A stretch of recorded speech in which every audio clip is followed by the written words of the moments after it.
done before. Caesars is the longest jump I'll ever try. A woman's choice, and among their ranks is expected to be a record number of men. There is a dramatic increase in the number of men getting involved on both sides of the abortion battle. Some are even arguing that when a woman is thinking of having an abortion, the man should have a voice in the decision. Abortion is not just a woman's issue. Life, yes. Abortion, no. Life, yes. Abortion, no. The battle cries are familiar, but there are new voices among the ranks of the combatants.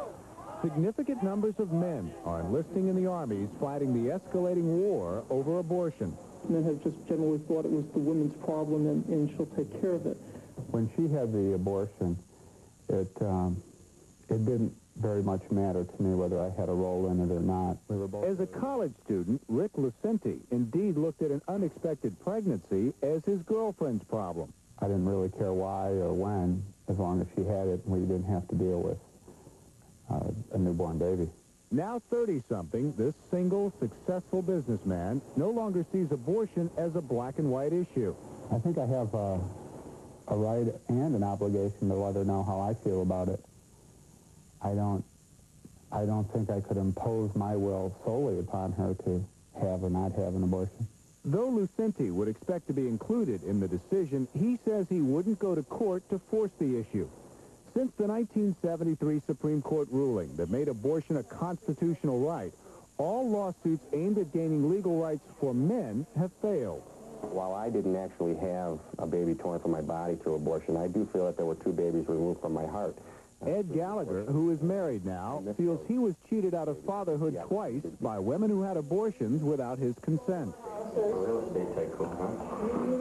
With 4 children and another on the way, Gallagher and his wife, Morna, are now vocal abortion opponents.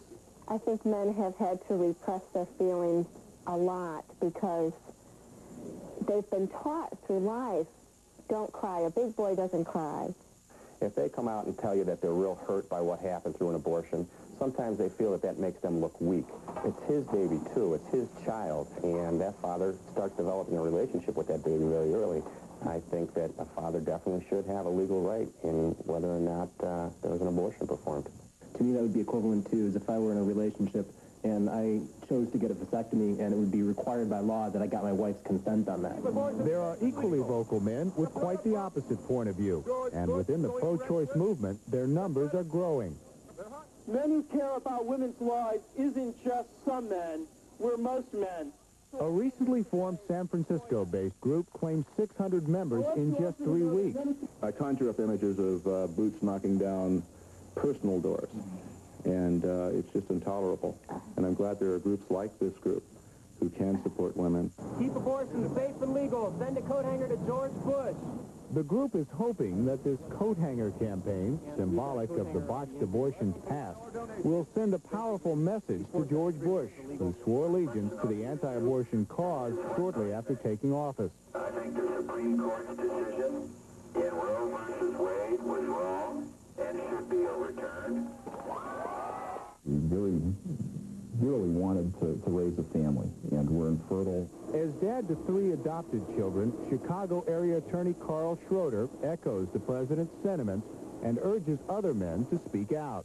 The response to men speaking in favor of right to life have been told, shut up, you have nothing to say in this debate, and that's like saying that you can't talk about world hunger unless you're starving. As long as women don't have choice in the matter and they're forced to have to bear babies, you know, when perhaps they can't afford it or whatever, that's men continuing to control society. With rhetoric about sexism and privacy violations from one corner, charges of immorality and murder from the other, both sides will agree there's absolutely no middle ground. I think abortion on demand simply has to go. Abortion is a bad and wrong thing, but I also believe in a liberal abortion law, and that the law should not interfere with that. We cannot legislate on matters of conscience. There have been an estimated 25 million abortions since the Roe versus Wade decision in 1973.